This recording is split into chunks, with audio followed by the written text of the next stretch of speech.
Morning, ladies. I'm just hoping that you can hear me okay because I'm sitting on the top of my roof and I'm hoping it's not too windy. And you might be wondering why I'm on my roof, but it's the guys forgot to take our scaffolding down when they put the lining in of our chimney a couple of weeks ago, and so it's actually just a great place to come. And I'm finding that every day I'm coming up here to enjoy the views, and this morning is just such a stunning morning. But more to the point, I'm part of Rhea's lineup on Monday as one of her part of her expert week, and we don't yet have broadband connected to the new house, and 4G isn't great, so the signal is much stronger up here. So I thought I'd come up and give it a try out. Actually, this is my first ever Facebook Live, so I'm hoping that it works out okay, and you're probably just going to think I'm a complete Fruit Loop because I'm up in the middle of nowhere doing it. But anyway, whilst I'm here, in case anybody's going to tune in and watch it, I thought I would share a quick tip with you that you could implement this weekend for your website, and that is to back it up.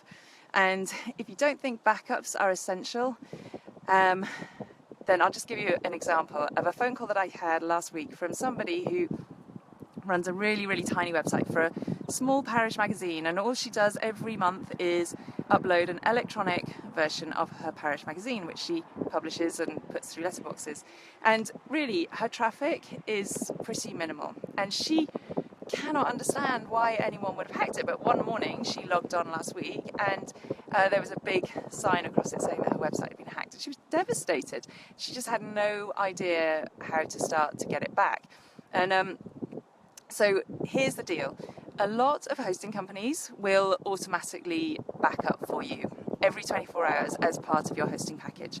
And that is terrific, but not all of them do. So make sure that your web host does do that. And that just gives you a little bit of peace of mind, because if her hosting company had done that, she literally could have picked up the phone or submitted a support ticket and said, please will you reinstate my website, and they would have been able to do it. If they don't, but they do offer it as a paid option,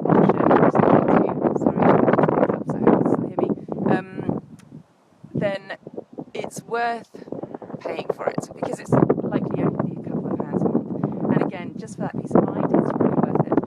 And regardless of whether your hosting company does back up your website or not, you should do your own backups.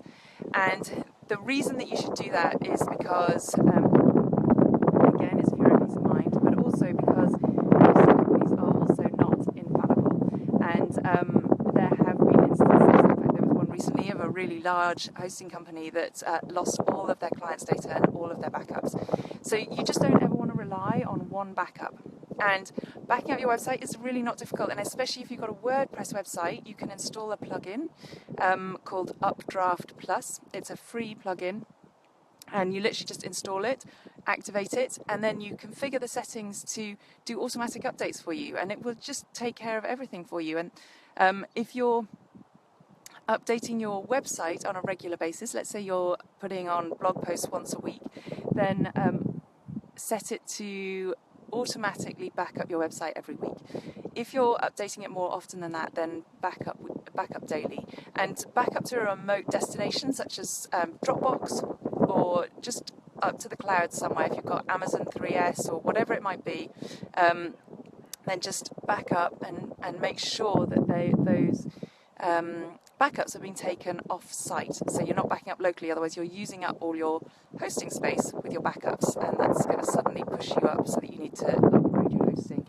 And so if you don't have a WordPress website, so you can't install a plugin to do it for you, then speak to your web developer if you had somebody design it for you, and ask them to take regular backups. They may charge you for it. They shouldn't really, but they may do.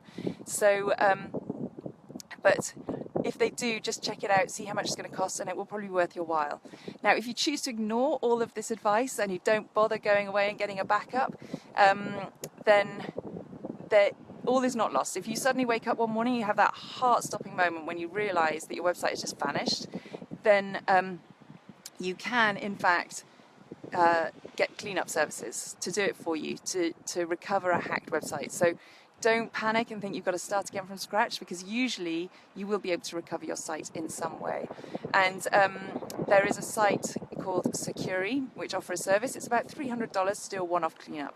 So prevention is better than the cure, but if it ever came down to it and you needed your website cleaned, then there are services that will offer it for you. And so that's my top tip for today. Literally installing that Updraft Plus plugin will take you 10 minutes. So it is so worth doing, because it just will make you feel assured that you have something in place in case your website ever does go down. And by the way, it's not only hacking that can bring your website down. If you install a corrupt plugin, it can also bring your website down, and you'll need to restore it then. So there are other instances where you would need to restore, not just from hacking instances. But that's it. I'm going to finish off by showing you the amazing view behind me, and if you see it over the scaffolding, hang on one sec, because the meadow behind is just incredible, and it's just such a fantastic day. So that's the meadow behind. It's just gorgeous.